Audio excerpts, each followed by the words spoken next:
Hello students, कैसे हो आप सब। उम्मीद है बढ़िया होगी। पढ़ाई की तैयारी चल रही है, परीक्षा बेहद बेहद बेहद करीब है। तो आज की क्लास आपके लिए बहुत इंपॉर्टेंट होने वाली है। इलेक्ट्रोमैग्नेटिक इंडक्शन, वैद्युत चुंबकीय प्रेरण। ठीक है। इसके आगे आता है अल्टरनेटिव करंट, प्रत्यावर्ती धारा, जिसमें विद्युत चुंबकीय प्रेरण का सबसे अहम रोल है। इसलिए बेहद इंपॉर्टेंट क्लास है। जो भी स्टूडेंट्स नए हैं, चैनल को सब्सक्राइब कर लें, लाइक करें, शेयर करें। खुद भी फायदा लें, दूसरों को भी फायदा दें। स्टेट बोर्डों के लिए ये क्लास बहुत महत्वपूर्ण है तो सीबीएसई बोर्ड के लिए भी, लेकिन उनका थोड़ा सा स्टाइल पैटर्न डिफरेंट है।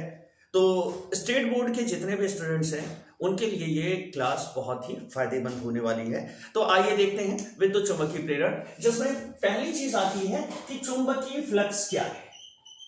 चुंबकीय फ्लक्स, तो बेटा चुंबकीय फ्लक्स जो है, जैसे हमने पढ़ा था वैद्युत फ्लक्स, तो वैद्युत फ्लक्स क्या होता है, फाई ई इक्वल ई ए कॉस थीटा। वहां पर हमने जाना कि अगर कोई चार्ज रखा हुआ है तो इस चार्ज के कारण चारों तरफ उसके एक ताकत बिखरती है जो उसी प्रकार के दूसरे चार्ज पर आरोपित होती है। ठीक है। इन फील्ड लाइनों को, ये उसके इकाई आवेश पर बल को दर्शाती हैं, इसे कहते हैं इलेक्ट्रिक फील्ड। ठीक है। अब इस इलेक्ट्रिक फील्ड को प्रदर्शित करने के लिए हम काल्पनिक वेक्टर की कल्पना करते हैं, मतलब ऐसी रेखाओं की कल्पना करते हैं जो एक दूसरे को काटती नहीं है, बिल्कुल स्ट्रेट जाती है। ठीक है। अब इसके मार्ग में अगर इसके जैसी कोई वस्तु आएगी तो उसके एक पॉइंट पर ये आरोपित होगी। लेकिन अगर अगल बगल सैकड़ों चल रही हैं और ये थोड़ा सा बड़ा है तो आवश्यक नहीं कि एक ही पॉइंट पे पड़े, ऐसे तो बहुत सारी इस पे पड़ेगी। तो कितने एरिया पर पड़ी है उनका मल्टीपल ई के साथ अगर कर ले, और यहां पर एंगल, किस एंगल पर ये उस पे गिर रही है, तो सबसे अधिक, अगर कोई पृष्ठ बिल्कुल लंबवत होगा इनके, तो इनकी संख्या सबसे अधिक होगी उस कंडीशन में।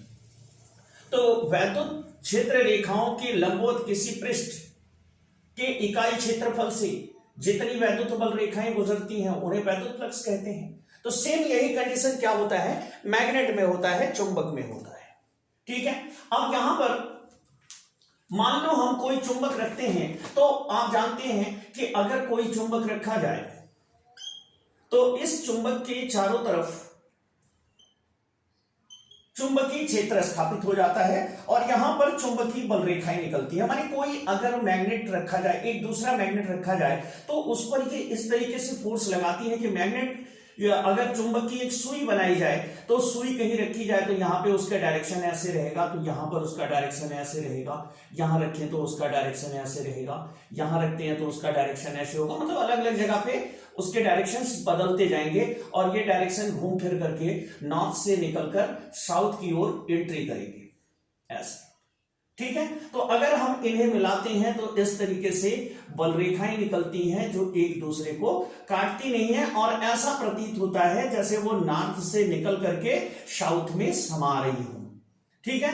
और कुछ होती हैं बहुत दूर से टर्न करती हैं तो वो लगभग ऐसे दिखाई देती हैं। तो ये क्या है, ये चुंबकीय बल रेखाएं जो किसी चुंबक से निकल रही होती हैं। अब अगर कोई चुंबक रखा जाए तो दूसरा चुंबक, तो अगर विपरीत ध्रुव होंगे तो ये चुंबकीय बल रेखाएं सिकुड़ने का प्रयत्न करेंगी, माने उन्हें अपने पास खींचेंगी, और अगर समान ध्रुव होगा तो उन्हें दूर भगाएंगी।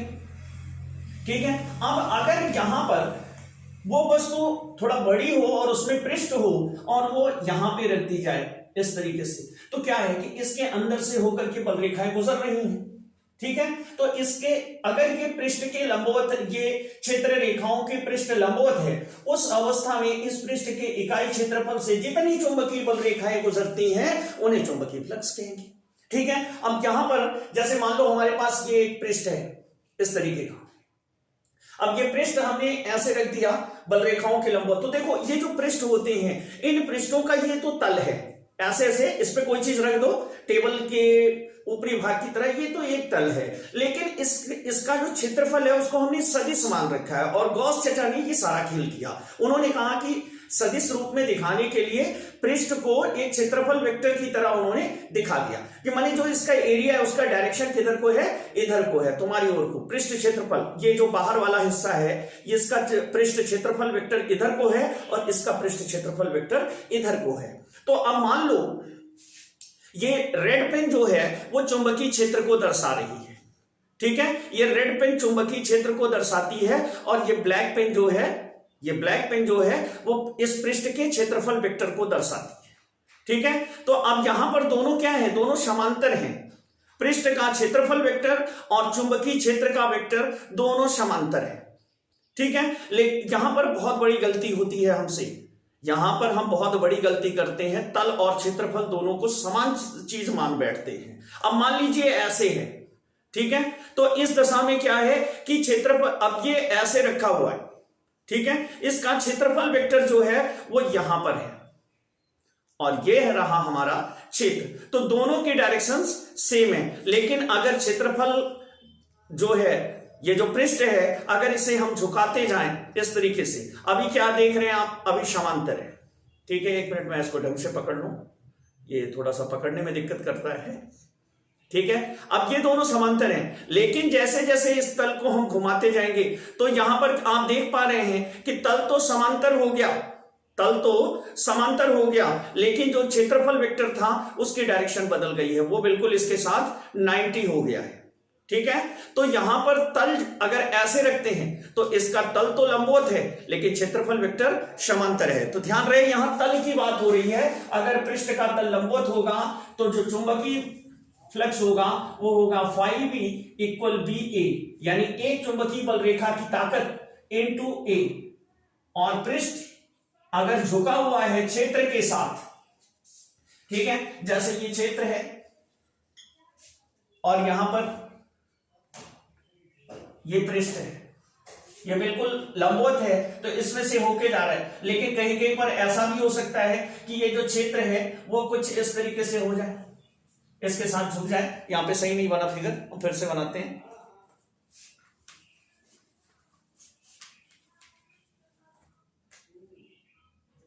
अब यहां पर ये हमारा पृष्ठ है और जो क्षेत्र रेखाएं वो इस तरीके से जा रही है, ठीक है। तो ये जो तल है इसका, ये ऐसे ना होकर के, बिल्कुल ऐसे ना होकर के ऐसे झुक गया है, तो ये कितना कोण झुका हुआ है, इसे इसका कोज्या लेंगे यहां पे, तो फाई बराबर VA cos थीटा, और सदिश के रूप में अगर लिखेंगे तो फाई B बराबर vector B dot vector A, ठीक है। तो चुंबकीय क्षेत्र में लंबवत रखे किसी पृष्ठ के इकाई क्षेत्रफल से गुजरने वाली चुंबकीय बल रेखाओं की संख्या चुंबकीय फ्लक्स कहलाती है, फाई बराबर BA, और इसका गणितीय रूप से मान निकालते हैं फाई बराबर BA से। अब इसका मात्रक देख लेते हैं, तो फाई B का जो मात्रक होगा, अब यहां पे चुंबकीय क्षेत्र का मात्रक, तो चुंबकीय क्षेत्र का मात्रक होता है न्यूटन प्रति एम्पियर इंटू मीटर, ठीक है, और इसका क्या हो जाएगा मीटर स्क्वायर, ये मीटर ही लिख लो हिंदी में, तो मीटर से मीटर कट गया तो ये हो गया न्यूटन मीटर प्रति एम्पियर। इसे ऐसे भी लिख सकते हो जूल प्रति एम्पियर। अब देख लो,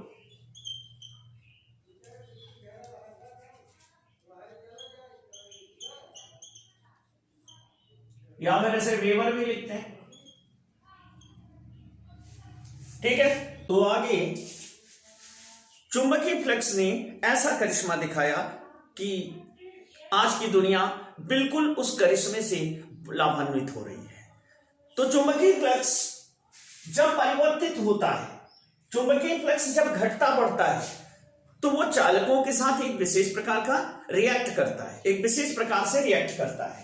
पाया यह गया कि अगर कोई चालक इस तरीके से लूप के रूप में मोड़ दिया जाए और इस चालक को एक चुंबक के चुंबकीय क्षेत्र में रख दिया जाए और चुंबक में गति कराई जाए, ठीक है, या फिर इस चालक में गति कराई जाए, तो चालक में एक घटना घटित होती है जिसके कारण इसके इलेक्ट्रॉन, इस चालक के भीतर उपस्थित मुक्त इलेक्ट्रॉन एक विशेष दिशा में गतिशील हो जाते हैं और फिर उनके गतिशील होने से इसमें विद्युत धारा का प्रवाह शुरू हो जाता है। लेकिन ये तभी संभव हो पाता है जब चुंबक या फिर ये जो कॉइल बनाई है हमने, इन दोनों में से किसी एक को गति कराया जाए, चाहे चुंबक को कराएं अथवा इस कॉइल को कराएं।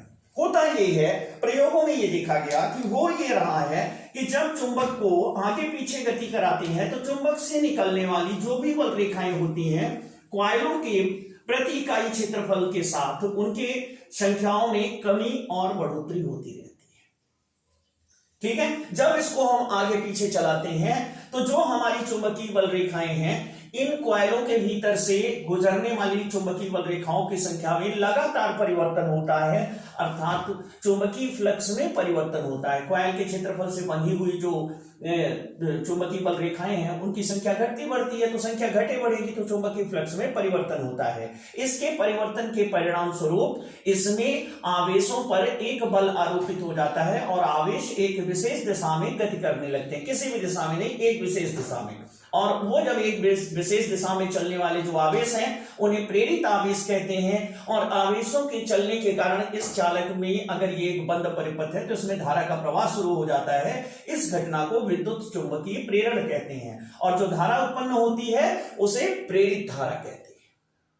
ठीक है, जब किसी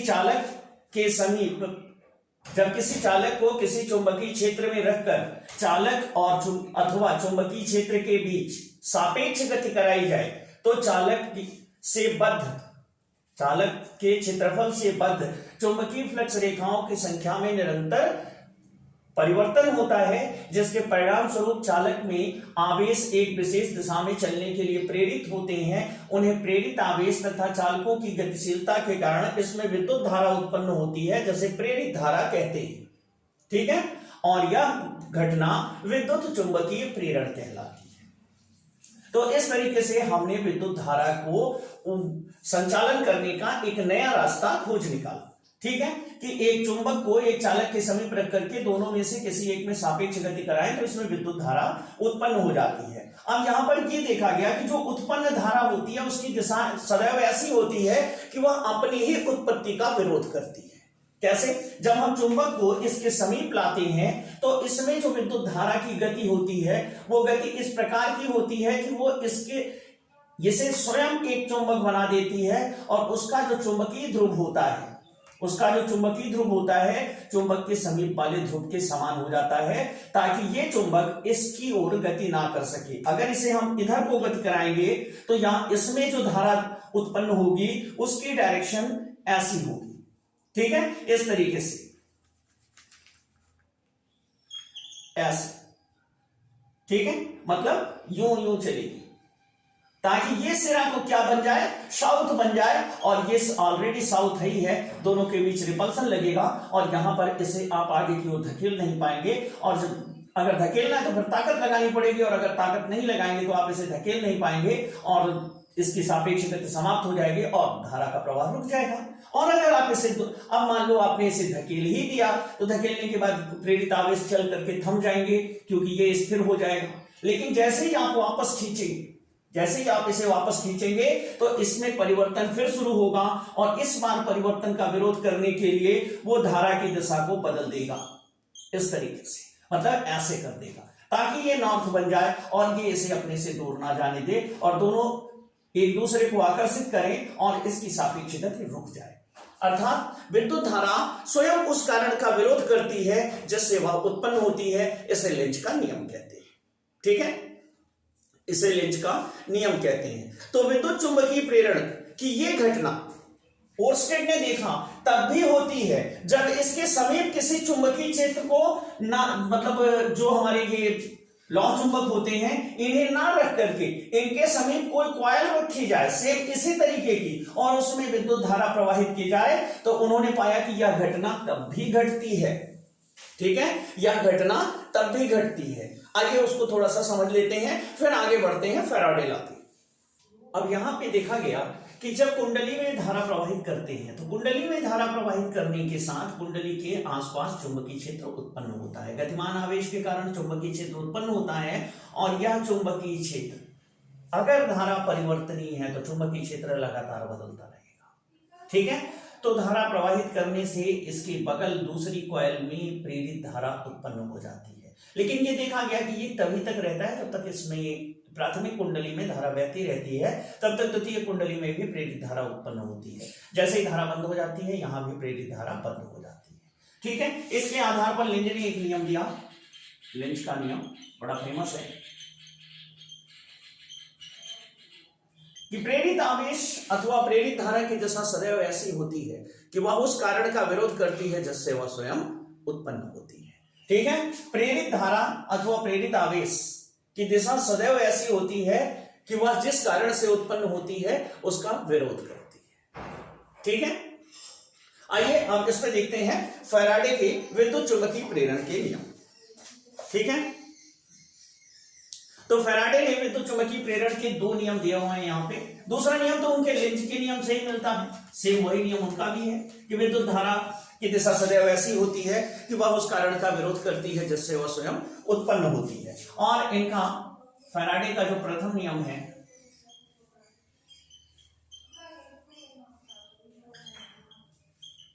फैराडे का प्रथम नियम, ठीक है, तो इन्होंने बताया कि जब किसी परिपथ में, ठीक है, जब किसी परिपथ से बद्ध चुंबकीय फ्लक्स में परिवर्तन हो रहा होता है तो उसमें प्रेरित धारा उत्पन्न हो जाती है। ठीक है, तो उसमें जो प्रेरित धारा उत्पन्न होती है उसके लिए इन्होंने बताया कि यदि बद्ध फ्लक्स में परिवर्तन की दर उत्पन्न विद्युत वाहक बल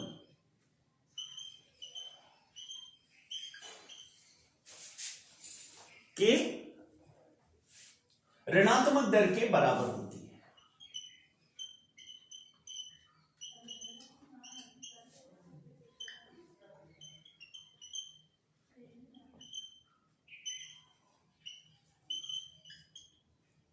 ठीक है, इसे स्मॉल ई से लिखते हैं माइनस डेल्टा फाइव बटे डेल्टा टी, समय दर पे। ठीक है, डेल्टा फाइव बटे डेल्टा टी। और अगर फेरों की संख्या n है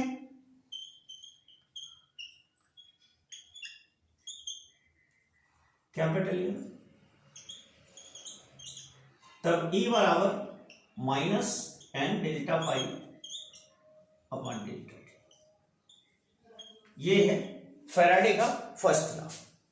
ठीक है, अब इसके आधार पे अगर परिपथ में एक प्रतिरोध लगा दिया जाए, तब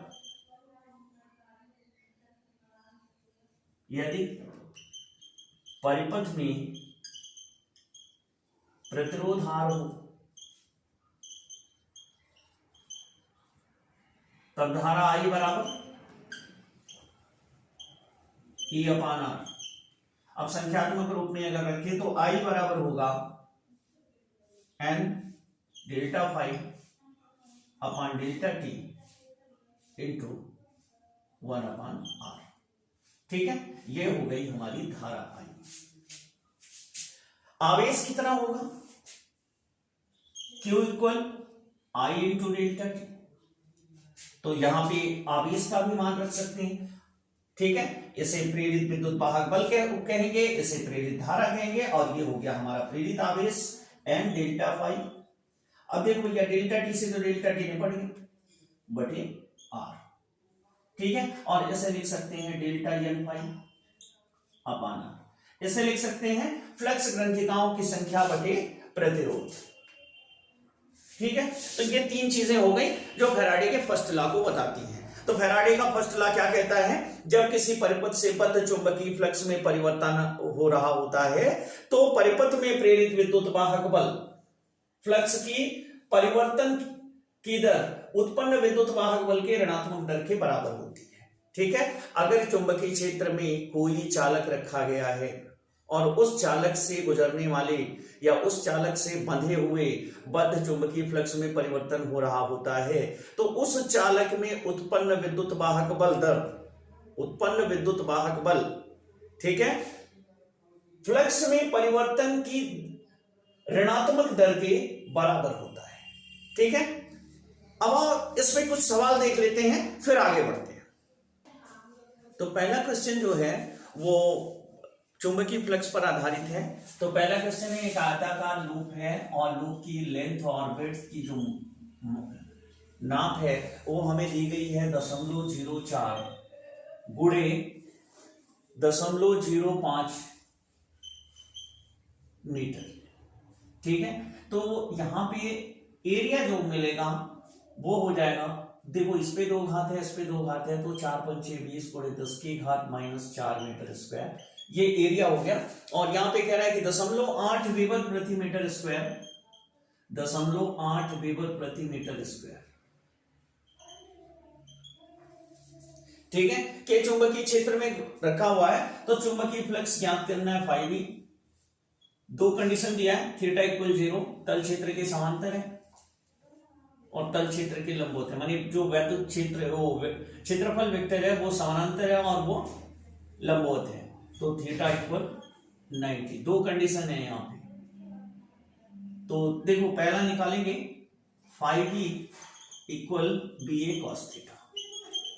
ठीक है, अब यहाँ पे b की वैल्यू 0.8 गुणे 20 गुणे 10 की घात -4 गुणे cos 0, तो ये हो गया b 160, यहाँ दशमलव लग गया, गुणे 10 की घात -4 और गुणे 1 बराबर 1.6 गुणे 10 की घात -3 वेबर। ठीक है, ये पहला आंसर आ गया आपका।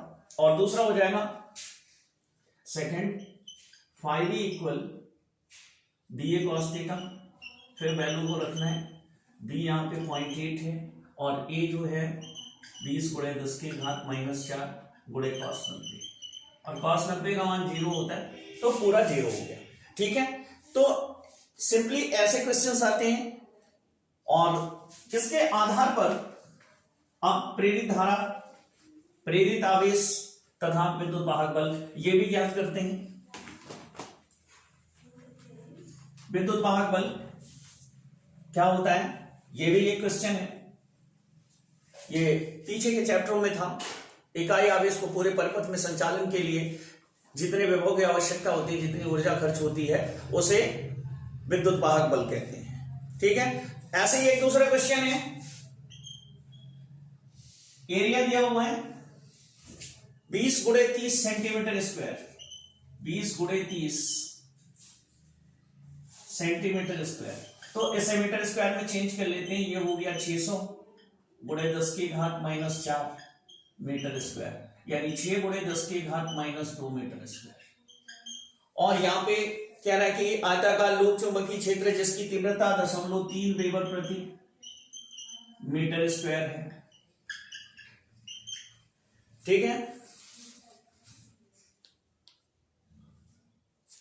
चुंबकीय फ्लक्स ज्ञात कीजिए जबकि लूप का तल क्षेत्र के अभिलंबवत है, क्षेत्र से 30 अंश के कोण पर झुका है, क्षेत्र के समांतर है। मानिए पहला निकालना है थीटा इक्वल 0, थीटा इक्वल 90 और थीटा इक्वल 30। 3 क्वेश्चन है यहां पे। ठीक है, तो सेम ऐसे ही करेंगे। अब यहां पे फाई बी बराबर बी ए कॉस थीटा। अब देखो यहां पे हमने थीटा लिया, उसने कहा था 90, तो जो लूप का तल है वो 90 है ना, मानी क्षेत्रफल वेक्टर 90 है, तो लंब के साथ उसका तल कितना कोण बना रहा है 0, यहाँ पे 90, और वहां पे क्या बना रहा था 30, बुक में दिया है 30, तो हम 30 90 में से घटाएंगे तो लंब से कितना बना रहा है 60 बना रहा है, तो यहाँ पे हो जाएगा 0.3 × 6 × 10⁻² इंटू cos 0, तो ये वैल्यू हो जाएगी 1.8 × 10⁻², ये तो हो गया एक। और सेकंड होगा phi B equal B A cos 0 cos 90। अब cos 90 0 होता है, देन पूरा 0 हो गया। अब थर्ड होगा, ये ध्यान रखना है 90 से घटा के लेना एंगल, यहां पे फाई बी इक्वल बी ए cos 60। अब यहां पे हो गया 0.3 इंटू 6 × 10⁻² इंटू 1/4, देन 0.9 इंटू 10⁻⁻², और ये सभी क्या हो गए, वेबर। ठीक है, तो आओ अगला क्वेश्चन देखते हैं। अभी हमें प्रेरित आवेश, विद्युत वाहक बल और प्रेरित धारा, ये भी सारी चीजों पे न्यूमेरिकल्स आते हैं और उन न्यूमेरिकल्स को भी हमें देखना है। तो देखो चौथा क्वेश्चन, तीसरा क्वेश्चन है 100 फेरों की एक कुंडली है, 100 फेरे हैं इसमें, n बराबर, ठीक है, से बद्ध चुंबकीय फ्लक्स 0.1 सेकंड में घटकर 0.1 सेकंड में 0.5 वेबर से घटकर 0.3 वेबर रह जाता है।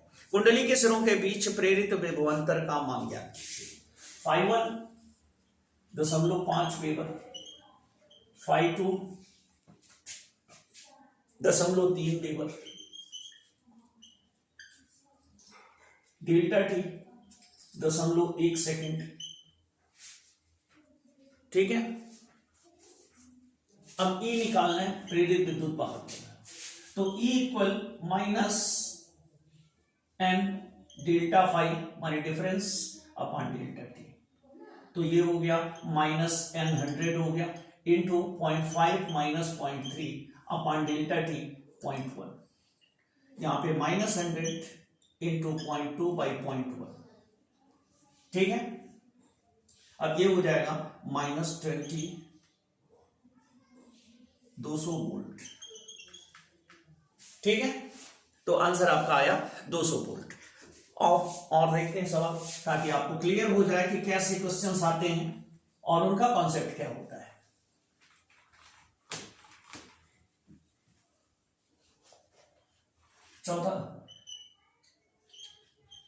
चौथा क्वेश्चन है हमारा, एक कुंडली का क्षेत्रफल 100 सेंटीमीटर स्क्वायर है, उसमें 500 फेरे हैं। एक कुंडली है, उसका एरिया 100 सेंटीमीटर स्क्वायर का है, तो उसको मीटर स्क्वायर में बदलोगे 100 × 10⁻⁻4 मीटर स्क्वायर, जिसे लिख सकते हो 10⁻⁻2 मीटर स्क्वायर। ठीक है, इसमें कितने फेरे हैं, 500 फेरे हैं।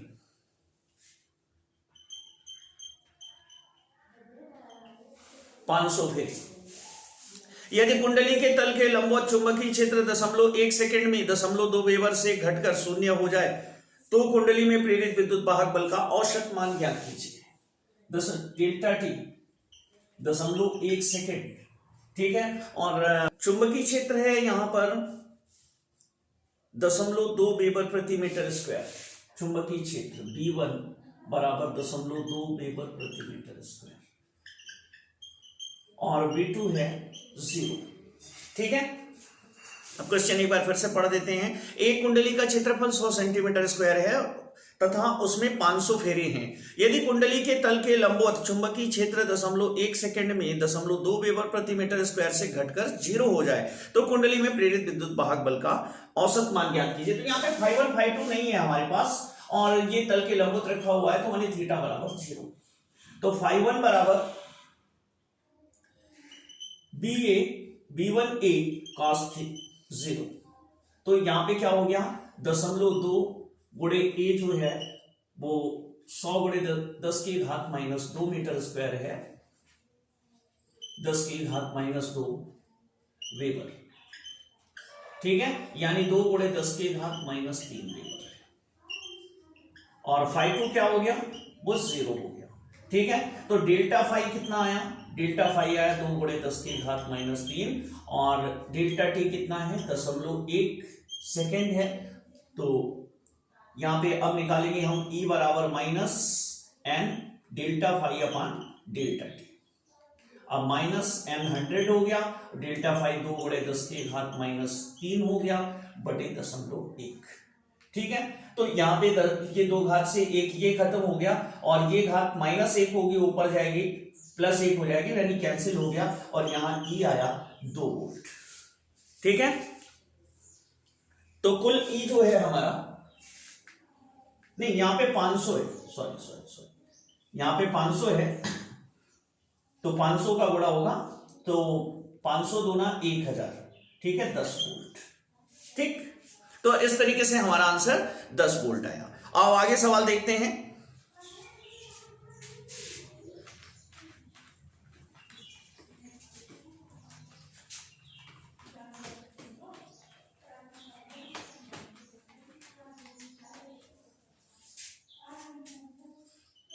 पांचवा क्वेश्चन है कि एक कुंडली 500 सेंटीमीटर स्क्वायर क्षेत्रफल की है तथा उसमें चक्करों की संख्या 2000 है। इसे 4 गुणे 10 की घात -5 वेबर प्रति मीटर स्क्वायर तीव्रता के चुंबकीय क्षेत्र के लंबवत रखा गया है और कुंडली को 0.1 सेकंड में 180 अंश के कोण से घुमाया जाता है। ठीक है, तो यहां पर हमें सबसे पहले उसने दे रखा है एरिया जो है 500 सेंटीमीटर स्क्वायर। अब अगर इसे मीटर में बदलेंगे तो 5 गुणे 10 की घात -2 मीटर स्क्वायर चेंज करेंगे और चुंबकीय क्षेत्र दिया हुआ है 4 गुणे 10 की घात -5 वेबर प्रति मीटर स्क्वायर। ठीक है, और इसे 180 अंश घुमा दिया जाता है, माने पहले भी लंबवत था अब भी लंबवत है। ठीक है, बस डिफरेंस इतना है कि पहले एक दिशा से था अब दूसरी दिशा से है। ठीक है ना, थीटा बराबर 180 अंश घुमाया जाता है।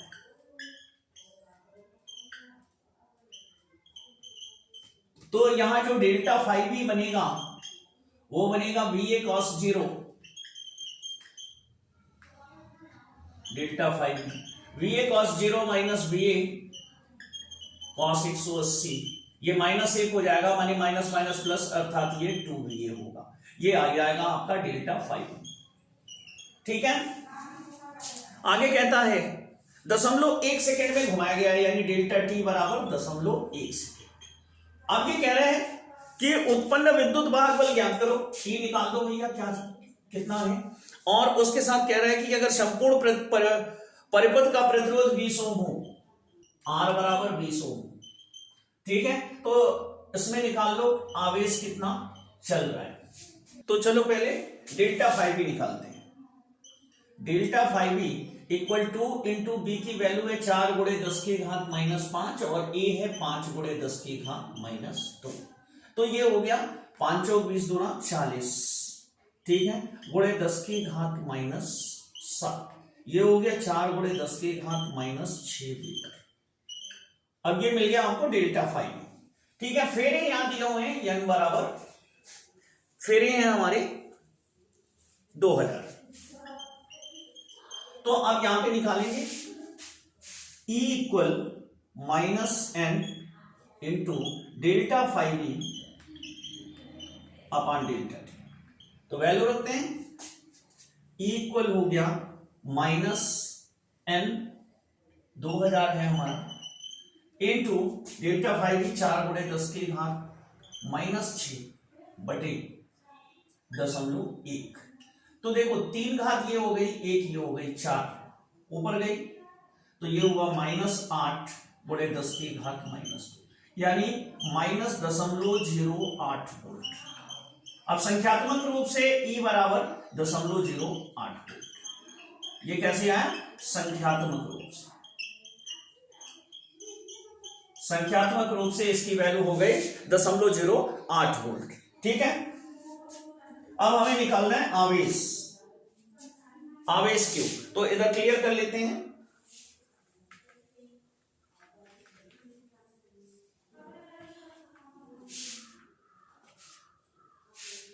Q इक्वल हो गया N और चुंबकीय फ्लक्स में परिवर्तन यानी डेल्टा फाइव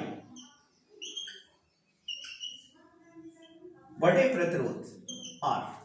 N है 2000 और चुंबकीय फ्लक्स में परिवर्तन है डेल्टा फाइव भी 4 गुणे 10 की घात -6 बटे R 20। यहां पे 1 0 से 1 0 कैंसिल हो गया, 2 से कट के ये हुआ 100, तो यानी 4 गुणे 10 की घात -4 कूलम। ये आया आपका आवेश जो गतिशील है। ठीक है, 1 0 से 1 0 कैंसिल हो गया और यहां 2 से कैंसिल कीजिए 100। ठीक है, तो इस तरीके की सवालें आती हैं हमारे स्टेट बोर्डों में। अब इसके बाद बचे हुए चैप्टर के जो भी प्रॉब्लम्स हैं अब उनको देखते हैं। जैसे एक समान चुंबकीय क्षेत्र में अगर कोई चालक गति कराया जाता है तो उस चालक के सिरों के बीच एक प्रेरित विभवांतर उत्पन्न होता है, तो उसका मान कितना है। और जो इस चैप्टर के मुख्य हिस्से हैं इसके बाद वो अहम है स्वप्रेरण और अन्योन्य प्रेरण। ये दो घटनाएं इस तरीके की हैं कि इस पे हमारे बहुत सारे एप्लीकेशन डिपेंड करते हैं, जैसे ट्रांसफार्मर है और अन्य उपकरण हैं, वो इन प्रेरण की घटनाओं पर जुड़े हुए हैं। और ट्रांसफार्मर की उपयोगिता से तो आप परिचित हैं कि आज के समय में ट्रांसफार्मर की उपयोगिता क्या है। प्रत्यावर्ती धारा और ट्रांसफार्मर बहुत गहरा संबंध है इनसे इनका, ठीक है। तो एक समान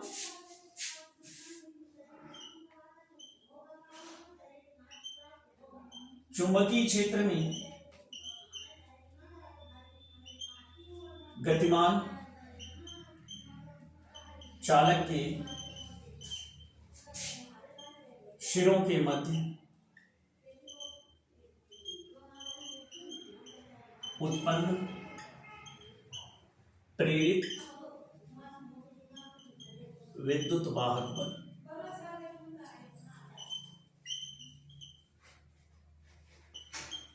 ठीक है। जब किसी चालक को, ये डॉट क्रॉस लाइनें चुंबकीय क्षेत्र को दिखा रही हैं, अगर किसी चुंबकीय क्षेत्र के भीतर किसी चालक को रख करके गति कराया जाता है और चालक की लंबाई, जहां चालक, मान लो ये कोई चालक है, चालक की लंबाई L है और इसे चुंबकीय क्षेत्र के लंबवत अगर गति कराया जा रहा है, मान लो v वेग से गति कराया जा रहा है और चुंबकीय क्षेत्र v है, तो इसके सिरों के बीच उत्पन्न जो प्रेरित विद्युत वाहक बल होता है v बराबर b v और L के गुणनफल के बराबर होता है। एक्चुअली होता क्या है कि जब ये प्रेरित विद्युत वाहक बल किस कारण से उत्पन्न होता है, जब चालक को इस चुंबकीय क्षेत्र में गति कराया जाता है तो इस चालक में जो मुक्त इलेक्ट्रॉन होते हैं वो उन पर एक बल आरोपित होता है और इलेक्ट्रॉन एक सिरे की ओर और धनावेश दूसरे सिरे की ओर, धनावेश तो बंद है वो तो चलेगा नहीं, इलेक्ट्रॉनों पर चुंबकीय बल लगता है जिससे वो विपरीत दिशा में चलने लगते हैं और जिससे एक सिरों पर धनावेश अकेले रह जाते हैं एक धनायन के रूप में। माने जो परमाणु हैं उनके मुक्त इलेक्ट्रॉन दूसरे सिरे में चले गए तो इधर ऋणावेशों की अधिकता हो गई और एक सिरे पर धनावेशों की यानी धनायनों की अधिकता हो जाती है, जिससे इनके बीच एक वैद्युत क्षेत्र उत्पन्न हो जाता है और इस वैद्युत क्षेत्र के कारण इनके सिरों के बीच एक प्रेरित विद्युत वाहक बल उत्पन्न होता है, जिसका मान हम ज्ञात करते हैं V बराबर BB/L से, ठीक है। तो आइए कुछ इस पे सवाल देख लेते हैं हम लोग कि इस पे कैसे सवाल आते हैं। तो आओ क्वेश्चन देखें।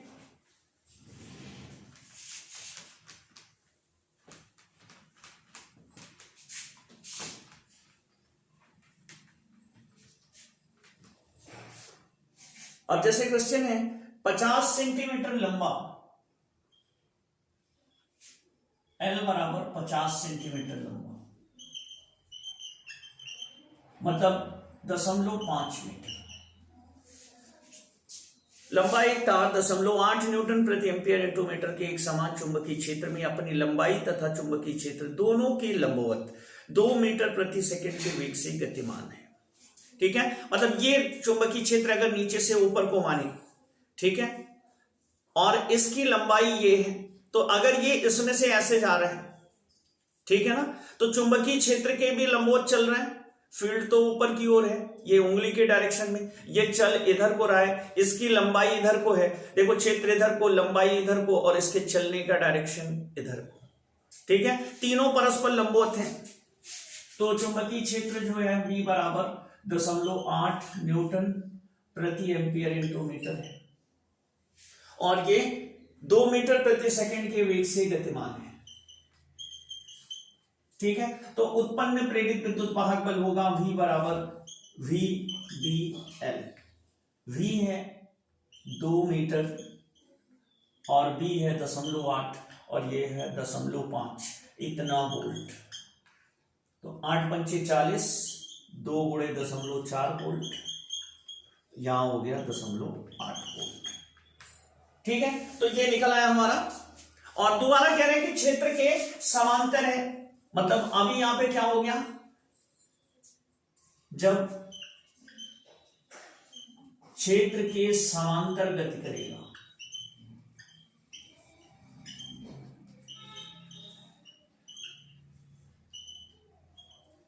तब F बराबर IBL sin थीटा जो है वो 0 होता है। तो यहां पर भी V बराबर VBL sin थीटा, तो VBL sin 0 बराबर 0।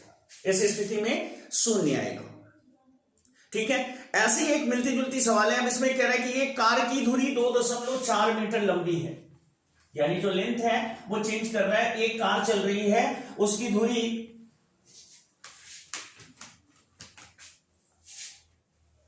2.4 मीटर लंबी है, 2.4 मीटर। ठीक है, यदि कार सीधी दक्षिण की ओर 0.25 मीटर दक्षिण की ओर 25 मीटर प्रति सेकंड की चाल से जा रही है, तो उस स्थान पे पृथ्वी के चुंबकीय क्षेत्र का ऊर्ध्व घटक 3 × 10⁻⁵ वेबर प्रति मीटर स्क्वायर है। तो धुरी के दोनों सिरों के बीच विभवांतर ज्ञात कीजिए। अब एक कार चल रही है तो कार की धुरी ऐसे जा रही होगी इस तरीके से, और चुंबकीय क्षेत्र ऐसे ऊपर की ओर, ऊर्ध्व घटक यानी v बराबर दिया हुआ है यहां पे 3 × 10⁻⁵ वेबर प्रति मीटर स्क्वायर, और स्पीड है 25 मीटर प्रति सेकेंड। तो कह रहा है कि उत्पन्न धुरी के सिरों के बीच उत्पन्न प्रेरित विभवांतर ज्ञात करो। तो v बराबर, अब लंबवत है तो v b l, चूंकि थीटा बराबर 90 है यहाँ पे और साइन 90 का मान 1 होता है, तो ये हो गया l। v है 25 × 3 × 10⁻⁵ × l 2.4, तो 25 × 75 हो गया, गुणे 2.4 × 10⁻⁵। अब 75 का 2.4 से गुणा करेंगे, 4 × 5 = 20, 2 4 × 7 = 28, 2 30, 5 × 2 = 10, 1 7 × 2 = 14, 1 15। तो ये 0 0 8 1, तो एक अंक पे दशमलव लग जाएगा। 180 × 10⁻⁵ वोल्ट बराबर 0.018 वोल्ट, ये करंट आएगा। ठीक ना, वोल्टेज आएगा। ठीक है, ऐसी एक बहुत अच्छी सवाल है जो आई हुई है स्टेट बोर्ड में, यहां पे दिया हुआ है 7वां नंबर क्वेश्चन है। एक कुंडली के चुंबकीय फ्लक्स φv में निम्न समीकरण के अनुसार समय t के साथ बदल रहा है, और φv का एक फलन दिया हुआ है t के पद में। अब φv इक्वल दिया हुआ है 4t²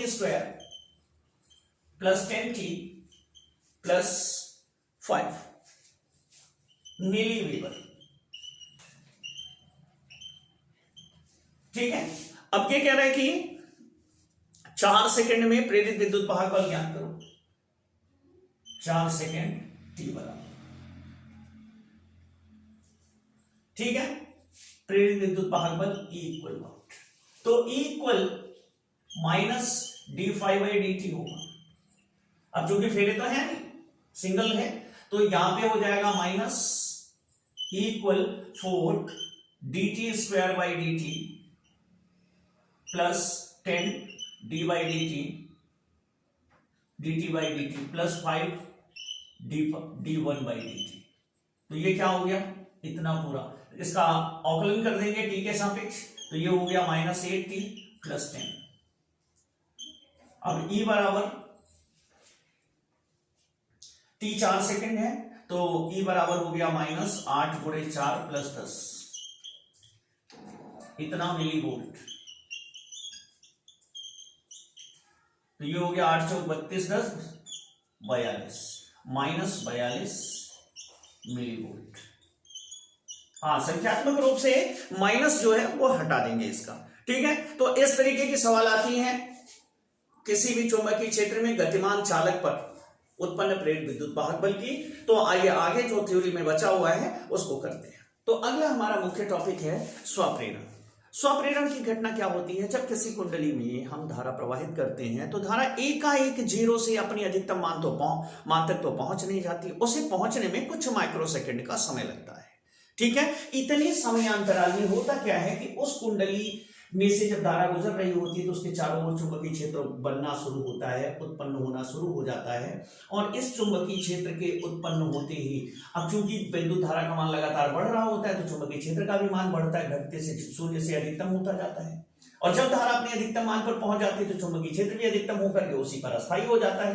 लेकिन 0 से अधिकतम होने के बीच का जो कुछ माइक्रोसेकंड का समयांतराल होता है, उस समयांतराल में कुंडली से बद्ध चुंबकीय फ्लक्स में निरंतर परिवर्तन होता है। और इस परिवर्तन के कारण कुंडली में एक प्रेरित धारा उत्पन्न हो जाती है जिसकी दिशा सदैव ऐसी होती है कि वो परिवर्तन का विरोध कर सके।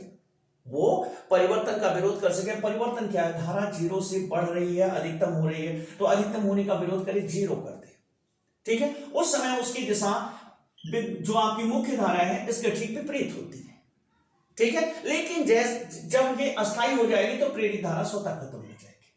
ठीक है, अब दूसरी कंडीशन, जब आप स्विचेस को बंद कर रहे होते हैं उस समय आपकी धारा जीरो हो रही होती है, अधिकतम से जीरो। अब परिवर्तन क्या हो रहा है? धारा पहले अधिकतम थी, अब घट रही है। पहले परिवर्तन क्या था? धारा जीरो थी, बढ़ रही थी, तो इसने क्या विरोध किया? उसको घटाने का प्रयत्न किया, उसको ठेलने का प्रयत्न किया, उसको रोकने का प्रयत्न किया ताकि धारा शून्य ही बनी रहे।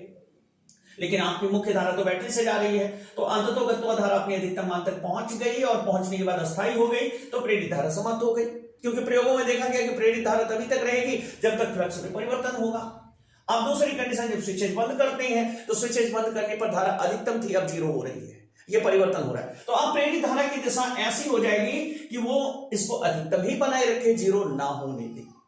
ठीक है, लेकिन धीरे धीरे धारा शून्य हो जाती है और फ्लक्स में परिवर्तन शून्य हो जाता है। तो यहां पे कहा जाता है कि अगर कोई किसी कुंडली में n फेरे हैं तो कुंडली से बद्ध फ्लक्स ग्रंथिकाओं की संख्या n5 होगी। एक से तो 5 है तो n से n5 होगी। ये प्रोपोर्शनल होता है I के उत्पन्न प्रेरित धारा की, या n5 बराबर Li। यल को यहां पे कांस्टेंट के रूप में लाया गया है, जिसे कहते हैं प्रेरकत्व, यल प्रेरकत्व। अब प्रेरकत्व यल बराबर n5 अपॉन I। इस तरीके से हम प्रेरकत्व यल निकालते हैं। ठीक है, अब इसका मात्रक क्या होगा? प्रेरकत्व का मात्रक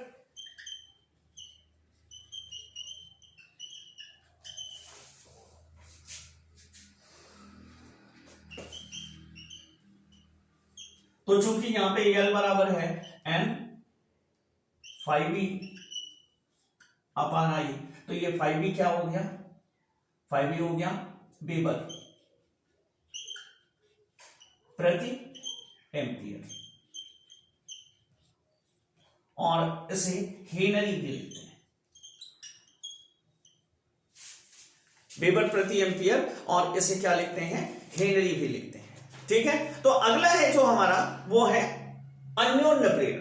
तो आइए उसको भी समझते हैं, वो क्या? तो अन्योन्य प्रेरण दो कुंडलियों के मध्य होने वाली घटना है। स्वप्रेरण तो हो गया, एक ही कुंडली में उत्पन्न होता है, लेकिन अन्योन्य प्रेरण की जो घटना है उसमें दो कुंडलियां अगर हम पास पास रखते हैं और इन दोनों कुंडलियों में एक में हम बैटरी से धारा प्रवाहित करें तो दूसरी कुंडली में स्वतः धारा उत्पन्न हो जाती है। इस घटना को अन्योन्य प्रेरण कहते हैं। ठीक है, अगर यहां पर अन्योन्य प्रेरण, यहां पर अगर एक कुंडली में हम धारा प्रवाहित करें तो जब इसमें धारा का मान बढ़ेगा तो बात तो वही होगी, इस दूसरी वाली कुंडली में फ्लक्स परिवर्तन होगा और फ्लक्स परिवर्तन होने से इसमें एक धारा उत्पन्न होगी। और अगर लगातार हम धारा की दिशा इस कुंडली में बदलते रहे, पॉजिटिव नेगेटिव, तो बार बार इसमें धारा की दिशा बदलेगी। अगर इसमें धारा की दिशा बदलेगी तो इसमें भी धारा की दिशा बदलेगी। ठीक है, इस घटना को अन्योन्य प्रेरण कहते हैं। यदि दो कुंडलियां पास पास रखी जाए और किसी एक कुंडली में, किसी एक में, चाहे उसमें चाहे इसमें धारा प्रवाहित की जाए तो दूसरी कुंडली में फ्लक्स परिवर्तन के कारण एक प्रेरित धारा उत्पन्न हो जाती है। ठीक है, और यदि प्राथमिक कुंडली में धारा की दिशा या धारा के मान में लगातार परिवर्तन करते रहें तो दूसरी कुंडली में भी प्रेरित धारा लगातार चलती रहती है। और ये यहां पर भी वही है n5। अब यहां पे दो कुंडलियां हैं। ठीक है, तो यदि प्राथमिक कुंडली में n फेरे हैं, ठीक है, प्राथमिक कुंडली में n1 फेरे हैं और द्वितीय कुंडली में n2 फेरे हैं। ठीक है, और इससे बद्ध चुंबकीय फ्लक्स जो है वो φ2 है, तो यहां पर n2 φ2, ठीक है, प्रोपोर्शनल I1। इस पहली कुंडली में जो धारा प्रवाहित हो रही है उस कुंडली में प्रवाहित होने वाली धारा पर उसके चुंबकीय फ्लक्स ग्रंथिकाओं की संख्या निर्भर करेगी। ठीक है, यहां पर n2 φ2 equal MI1, then M equal N2/2 upon I1, ये कहलाता है अन्योन्य प्रेरण। ठीक है, तो यहां पर इसका भी मात्रक हेनरी होता है। अब अगर एक से अधिक प्रेरकत्व, एक से अधिक कुंडलियां किसी परिपथ में लगाई जाती हैं और उनके प्रेरकत्व अलग अलग हो, जैसे L1, L2, L3, तो इनका संयोग कैसे होता है और इसको भी देख लेते हैं और फिर उस पर एक दो सवाल है। ठीक है, तो प्रेरकत्व के संयोग, अगर एक कुंडली कहीं पर लगाते हैं हम किसी परिपथ में और फिर दूसरी कुंडली लगाते हैं और फिर तीसरी कुंडली लगाते हैं और इन्हें हम किसी परिपथ में जोड़ देते हैं। ठीक है, इनके प्रेरकत्व तो क्रमशः L1, L2, L3 हैं, तो L बराबर होता है L1 प्लस L2 श्रेणी क्रम में, और 1/L बराबर 1/L1 प्लस 1/L2, ये समांतर क्रम है। ठीक है, इन्हें इस तरीके से लगाते हैं। अब यहां पर आता है, इसके बाद लास्ट है भंवर धाराएं।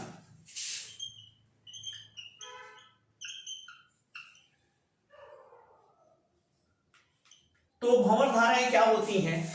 जब किसी चालक को, ठोस चालक को, जैसे लोहे का टुकड़ा है या तांबे का टुकड़ा है, इसे किसी चुंबकीय क्षेत्र में गति कराया जाता है क्षेत्र के लंबवत, तो इसमें चक्करदार धाराएं उत्पन्न होती हैं जिन्हें भंवर धाराएं कहते हैं। जैसे जल में कंकड़ डालने पर भंवर उत्पन्न होती है, ठीक उसी तरीके से ये भंवर धाराएं इतनी प्रबल होती हैं कि कुछ ही क्षणों में वह धातु को चालक का टुकड़ा, वह ठोस का टुकड़ा बिल्कुल रक्त तप्त हो जाता है। ठीक है, तो जब किसी धातु चालक की, ठोस धातु चालक को किसी चुंबकीय क्षेत्र के लंबवत गति कराते हैं तो चालक में चक्करदार धाराएं उत्पन्न होती हैं जिन्हें भंवर धाराएं कहते हैं। ये इतनी प्रबल होती हैं कि कुछ ही देर में धातु का टुकड़ा रक्त तप्त हो, लाल हो जाता है। ठीक है, यदि चालक का प्रतिरोध उच्च हो तो भंवर धाराएं क्षीण हो जाती हैं। अब आइए इस पे कुछ न्यूमेरिकल देख लेते हैं।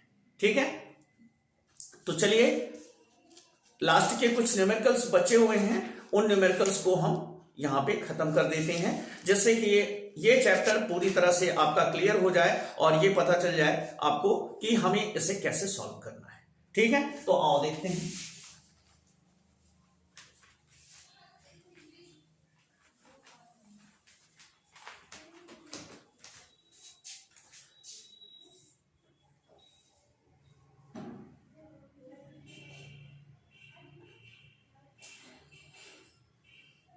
पांच हेनरी के एक प्रेरक, 8वां क्वेश्चन है, L बराबर 5 हेनरी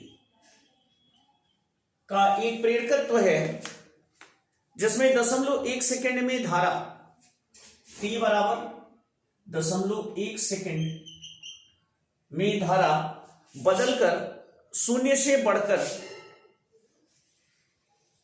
0.1 सेकेंड में धारा 12 एम्पियर से बदलकर I1 बराबर 12 एम्पियर, I2 बराबर 7 एम्पियर हो जाती है।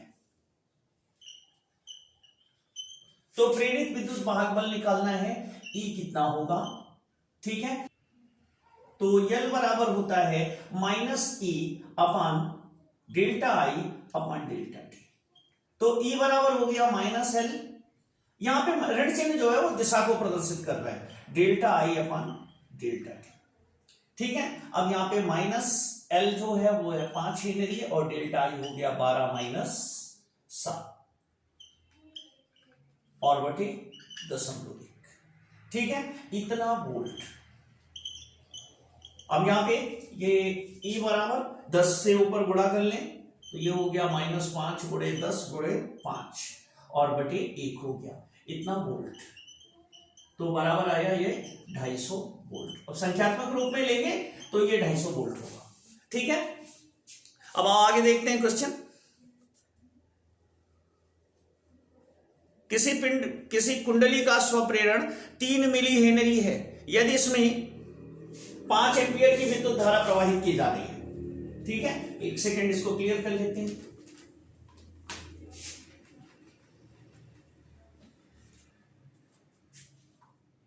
नौवां क्वेश्चन है, कि एक कुंडली का स्वप्रेरकत्व तो 3 मिली हेनरी है, L इक्वल 3 मिली हेनरी, यानी MH इक्वल 3 इंटू 10⁻³ हेनरी। ठीक है, इसमें 5 एम्पीयर की धारा प्रवाहित होती है। यदि स्विच ऑफ करने के पर धारा का मान 0.1 सेकेंड में, t बराबर 0.1 सेकेंड में I1 इक्वल 5 एम्पीयर से घटकर I2 इक्वल 0 हो जाती है। ठीक है, तो कुंडली में उत्पन्न औसत स्वप्रेरित विद्युत वाहक बल की गणना कीजिए। ठीक है, तो L बराबर -E/ΔI/ΔT। तो यहां पे E बराबर हो जाएगा, संख्यात्मक रूप में अगर लें तो E बराबर L 3 गुणे अब 10⁻³ और गुणे हो गया 5 - 0/0.1। तो यहां पे इसे लिख सकते हैं 3 गुणे 10⁻², इसका दशमलव से ये हट जाएगा, गुणे 5 बराबर हो गया 5 × 3 = 15 गुणे 10⁻² वोल्ट या 0.15 वोल्ट।